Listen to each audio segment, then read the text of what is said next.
Hello, everyone. Today we're just being very contrary. If you're not a crafter in general, you may not be aware that with pretty much any craft that you attempt to pursue, the little gadgets that are sold to try to make your attempt making the craft easier. And these gadgets aren't exactly necessary to getting the job done, but you can still create a perfectly valid project without these little gadgets, but they can make your life easier or prevent little problems that become annoyances along the way. Kind of like a first world problem, And with knitting, one of these gadgets are stoppers.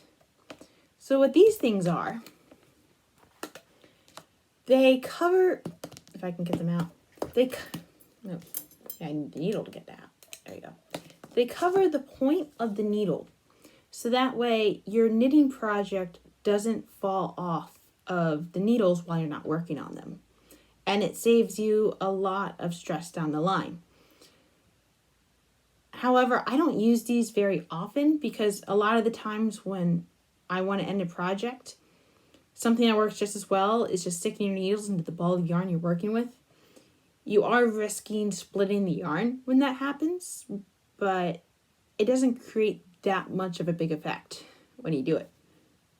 But anyway, these are usually put on when you're done with the project, not when you're done with the project, but when you're done at that moment working the project and you want to pick it back up and not lose the stitches. They're not on while you're working with the project, which is what I'm going to attempt today. I'm going to actually put these on and see how it goes knitting when I have these obstacles in the way. I mean, knitting needles have these little knobs on the end to prevent yarn from coming off. And this is bigger than that.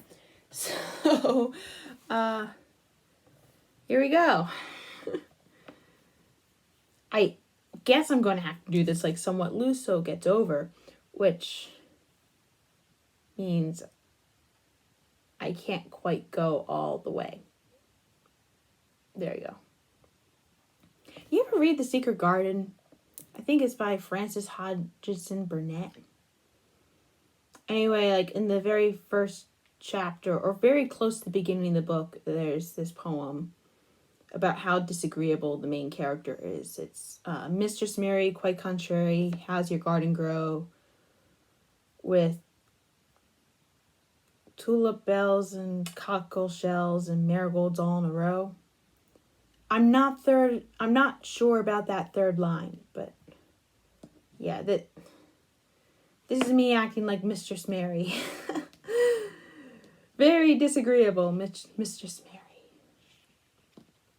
I reread that book recently, and because I loved that book as a little kid.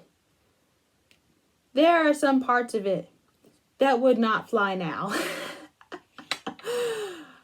Because it was written in the 1800s. Or early 1900s, I forget. And the end part of it does appear to be a bit preachy. But overall, it's a heartwarming story of these two absolutely disagreeable children becoming less spoiled and realizing they're not going to die. Yeah. That's the first row.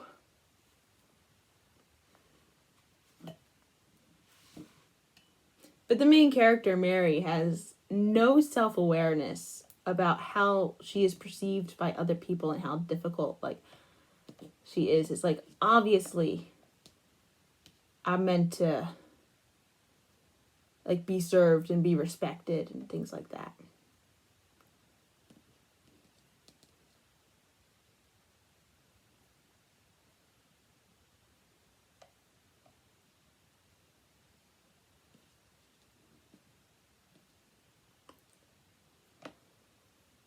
Okay.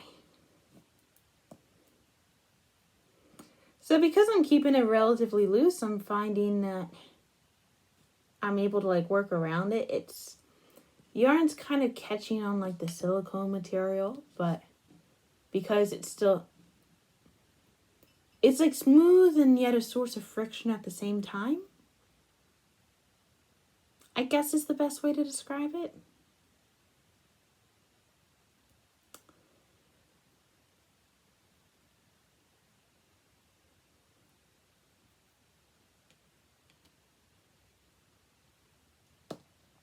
It's kind of working past like the flare here to like get to the actual part, but I can't, if I want to keep these on, I can't keep it as tight as I typically would with this set of needles.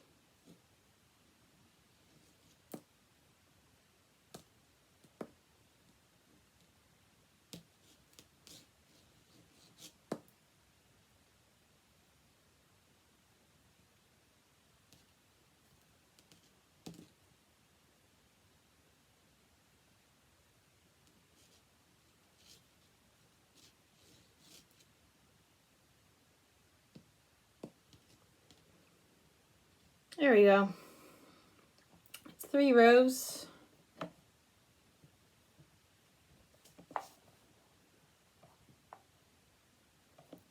This ended up being less of a struggle than I was expecting it to be.